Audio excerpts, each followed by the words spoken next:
Jadi, Daniel Dubois baru saja bikin kejutan besar dengan meng-KO brutal Anthony Joshua di ronde 5. Kemenangan ini bukan cuma nambah gelar IBF-nya, tapi juga ngebuktiin bahwa Dubois siap jadi bintang baru di kelas berat. Dari awal, semua orang udah punya ekspektasi tinggi. Joshua, mantan juara dunia, pengen banget ngerebut sabuknya lagi. Sementara Dubois, yang lebih muda dan lapar, datang buat nunjukin dia layak ada di puncak. Tapi dari ronde pertama, kelihatan kalau Dubois datang bukan main-main. Dia siap buat bikin pernyataan, dan bener aja, di ronde pertama, Joshua langsung ter-knockdown. Dubois ngeluarin overhand kanan yang telak banget, bikin Joshua tergeletak di kanvas. Nggak ada yang nyangka Joshua bakal jatuh secepat ini, dan ini langsung bikin suasana stadium tegang.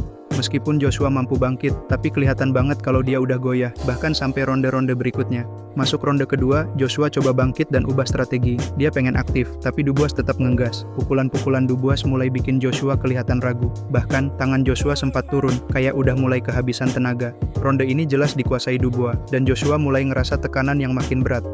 Ronde ketiga nggak jauh beda, Dubois makin ganas. Sebenarnya, wasit harusnya kasih Joshua hitungan karena sarung tangannya sempet nyentuh kanvas saat Dubois lancarin serangan. Joshua kelihatan tambah goyah kena serangan-serangan itu. Ronde keempat jadi momen krusial. Joshua kelihatan berjuang, tapi Dubois terus ngasih tekanan. Meski Joshua coba bangkit, Dubois nggak kasih ruang. Pukulan keras dari Dubois terus nyerang Joshua, bikin dia makin kesulitan. Di akhir ronde, Joshua udah hampir nggak kuat berdiri, sampai kepeleset dan tersandung-sandung di atas ring.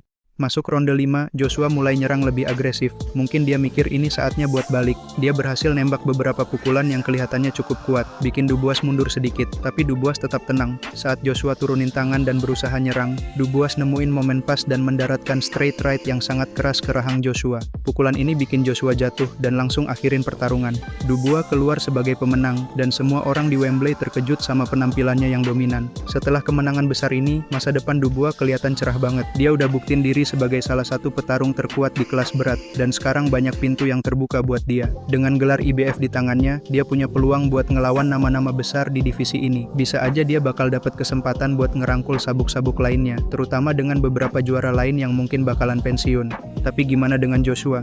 Setelah kekalahan ini, apa yang mungkin jadi langkah selanjutnya buat dia? Usianya udah hampir 35 tahun, dan kekalahan ini jelas bikin banyak orang ragu kalau dia bisa kembali ke puncak.